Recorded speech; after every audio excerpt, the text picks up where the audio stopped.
मालवणीमध्ये बाहेरून 3 जण गांजा विक्रीसाठी येणारे आहेत अशी गोपनीय माहिती मिळाली होती। त्या अनुषंगाने ट्रॅप लावून मालवणी पोलिसांच्या मदतीने तिघांना पकडण्यात आलं।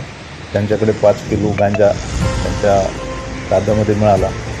त्यानंतर त्यांच्याकडे माहिती घेतली असता ते ज्या ठिकाणी राहतात त्या ठिकाणी अजूनही गांजा ठेवलेला आहे असं कळाल्यावरून त्यांच्या राहण्याच्या ठिकाणी टीम पाठवण्यात आली आणि तिथून 32 किलो गांजा पकडण्यात आला। असा 37 किलो गांजा काल मालवणीच्या टीमने पकडला आहे। ते तिघांना अरेस्ट करण्यात आले। तर हे गांजा कशा पद्धतीने तस्करी करायचे आणि कशा पद्धतीने त्यांनी गांजा उत्तर प्रदेशहून आणला असं त्यांनी सांगितलेलं आहे आणि त्यासाठी वापरण्यात आलेलं जे ट्रान्सपोर्टेशन आहे त्याच्याबद्दल तपास सुरू आहे। ते पण पुढे तपासामध्ये आल्याच्या नंतर ताब्यात घेऊन कारवाई करण्यात येत आहे।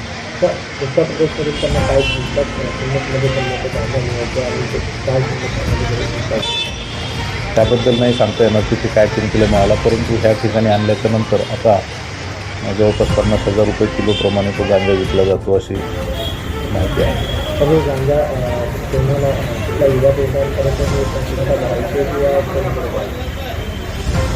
जसे की आपल्याला माहीत आहे मोठ्या प्रमाणात गांजा आणल्याच्या नंतर ते छोट्या छोट्या डिस्ट्रीब्युटर्सला विकलं जातं आणि त्यांना दिल्याच्या नंतर मग ते खाली कस्टमर्सला थोड्या प्रमाणामध्ये विक्री करतात। परंतु मोठ्या प्रमाणात एकत्र गांजा आणणे आणि त्याचं डिस्ट्रीब्युशन करणे ही त्यांची मोडच होती, म्हणून त्यांना आपण अटक करण्यात आली।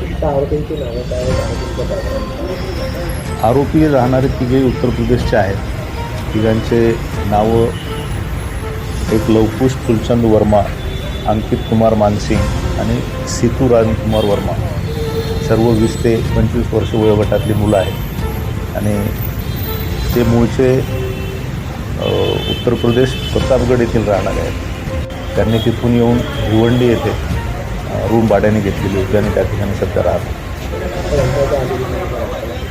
आतापर्यंत तपासामध्ये त्यांच्या विरुद्ध या गुन्हे आढळून आलेले नाही, पण त्याचा तपास चालू आहे।